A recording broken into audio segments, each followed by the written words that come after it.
Ayan, so congratulations po ma'am at nanalo po kayo sa aming new sign-up raffle. Ang inyo pong napalanunan ay iPhone 16. So Thank you yan, po. congratulations po ma'am.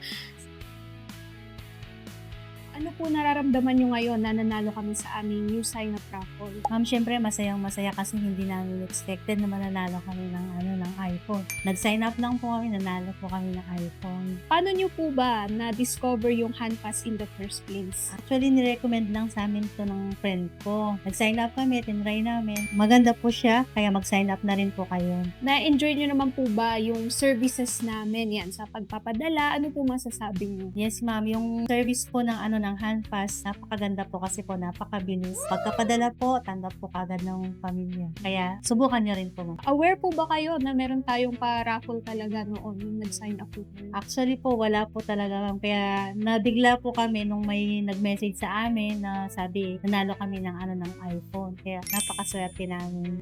Kakaisa rin po kayo sa Manalo. manalo. Tama. So, ayun nga po, meron din po tayong isa pang pa-raffle para sa ating mga gusto na mag-sign up para sa Handpass. Pwede din po silang manalo ng iPhone 17, AirPods, tapos may pa-cashback din po yan. So, ano po masasabi nyo sa mga wala pang Handpass dyan? Yung mga wala pang Handpass dyan, mag-sign up na kayo para tulad namin, manalo rin kayo ng mga prizes nila. Especially kami, nakakuha ng iPhone. Kaya tara na, sign up na.